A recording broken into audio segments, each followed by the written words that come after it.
Hi loves, how is everyone doing with these geomagnetic storms?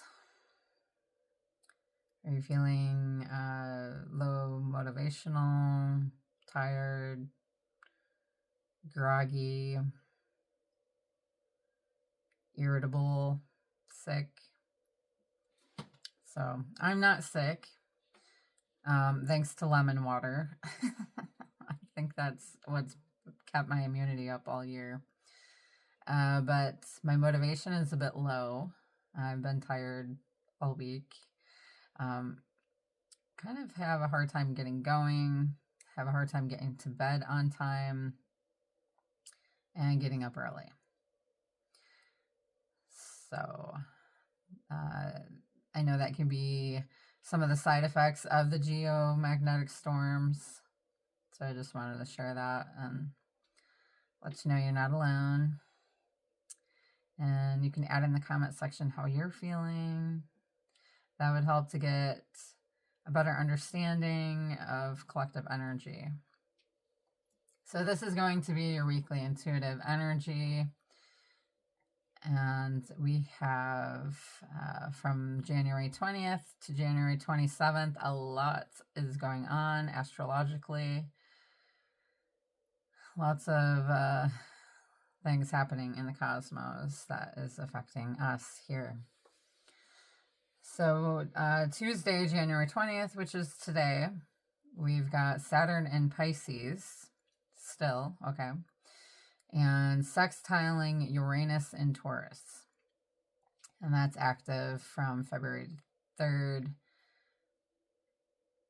of last year until March 16th of this year. So right now it's peaking. And today opens the week with a quiet but powerful recalibration. Old emotional patterns and belief systems are being destroyed. Sorry, they're not being destroyed. They're being restructured. And this is integration energy. And you may feel a steady inner knowing about what no longer fits without needing to dramatize it. Change feels possible with chaos.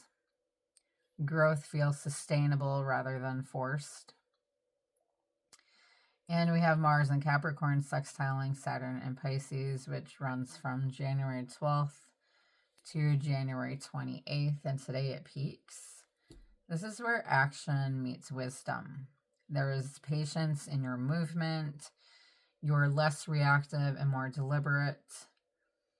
The transit supports taking responsibility for your energy, your time, and your direction. Effort feels purposeful instead of draining. If something is worth doing, you'll do it fully. If not, then you won't waste time or momentum on it. And then we have Mercury and Capricorn sextiling Neptune and Pisces, also peaking today, and goes until January 23rd. Your intuition speaks in practical language today. Okay, insight isn't abstract, it's usable. You may receive intuitive nudges about plans, conversations, or decisions that feel grounded and emotionally clean. This is trust your inner voice and apply it energy. And then we have later today, which may have already happened, Mercury enters Aquarius. The mind lifts out of obligation and into perspective. Thoughts become future-oriented, and you may suddenly feel less attached to old narratives. Detachment doesn't mean indifference, it means clarity. You can see where you've outgrown a storyline without feeling pulled back into it. And you'll want to look at where you have Aquarius and Pisces, what houses you have Aquarius and Pisces in, and this is where mental clarity meets emotional maturity. Then Wednesday, which is tomorrow, January 21st, the moon enters Pisces, and emotions soften, but they don't overwhelm. Sensitivity increases, yet you're able to observe your feelings rather than being consumed by them. This is a day for gentle awareness, rest, and creative flow and spiritual recalibration. And also tomorrow we have the Sun conjunct Mercury in Aquarius, and that goes from the 9th of January to January 31st, and it's peaking tomorrow. So your inner truth wants expression. Thoughts align with your identity. Words carry weight. This is a strong day for honest conversations, realizations, and insights about who you're becoming. You may find yourself thinking differently and recognizing that this new way of thinking is permanent. And you'll want to look at where you have Aquarius and Pisces in your chart and notice where awareness is deepening and where clarity is replacing confusion. Then Thursday, January 22nd, we have Mercury conjunct Pluto in Aquarius.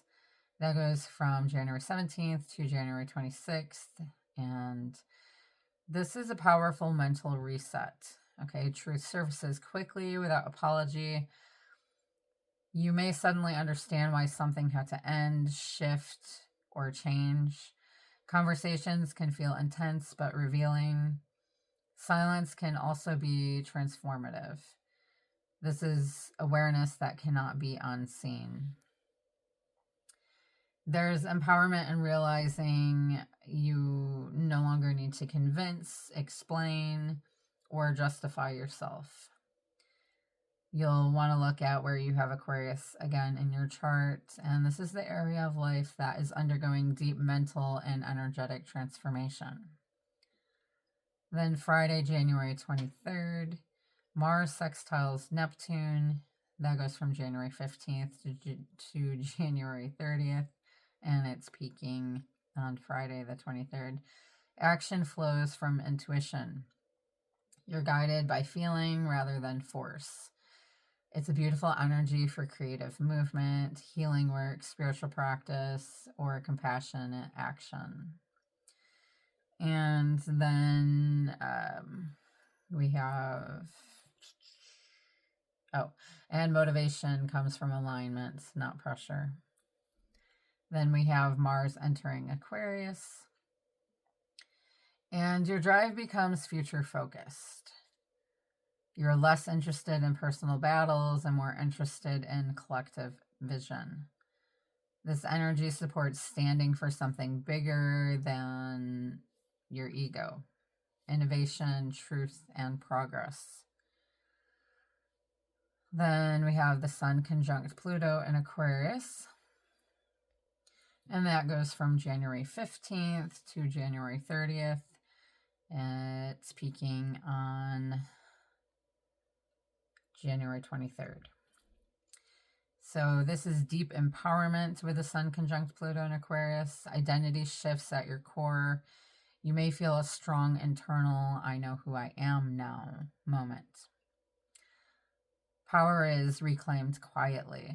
You're no longer seeking validation. You're embodying truth. And then we have the Moon entering Aries. And this is emotional energy, and it becomes direct and instinctual.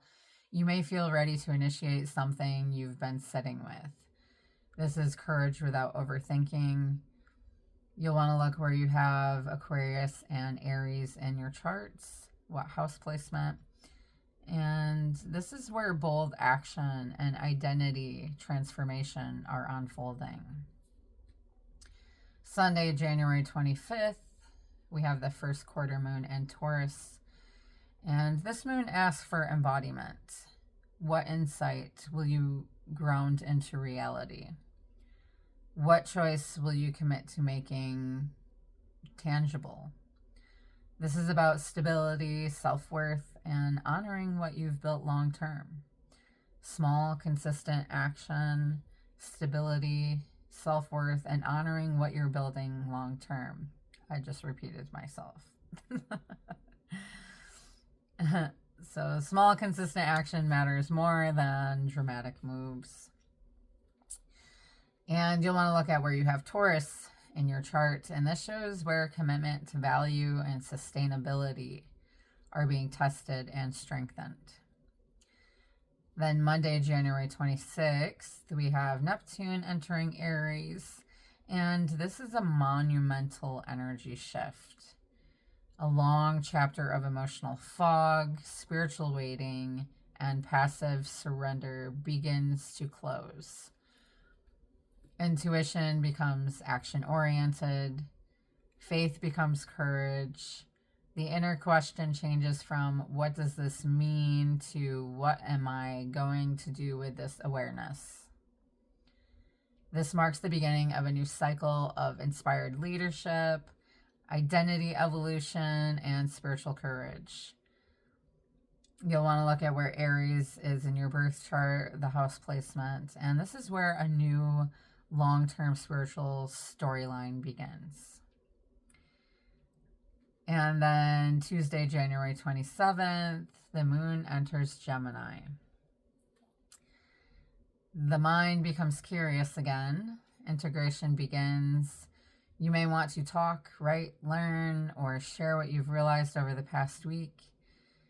Ideas multiply, communication opens. And also the same day we have Mars conjunct Pluto in Aquarius peaking. That runs until February 6th. So this is decisive power. Willpower intensifies. You're no longer negotiating with what you know to be true. Action aligns with conviction. It's not explosive energy. It's focused, intentional, and transformative. You'll want to look at where you have Aquarius and Gemini and watch where decisive action meets new thinking. Also note, if you have any planets or angles between 0 to 6 degrees of Aquarius, Taurus, Pisces, or Aries, this week may feel especially significant. So overall, this week is about owning what you already know, not forcing clarity, not chasing answers, but trusting the intelligence that has already arrived. You're not meant to rush. You're meant to move deliberately and consciously.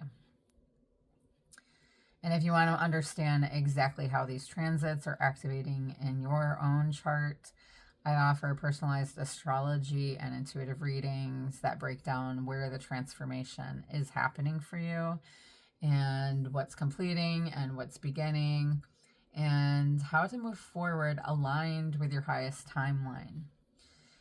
And for more information on that, or if you'd like to see what reading options I have, you can, if you're on Facebook, you can check my highlights. That shows you all my offers for astrology and tarot. If you don't have Facebook, you can direct message me or email me. My email is in my link tree, which is either in my bio or description box of my videos or the comment section. So I hope that you are able to have some beautiful aha moments or transformations that are coming online this week for you, that are helping you to move forward through your next chapter. And I'm sending you lots of love and light, piercing through the shadows. Namaste.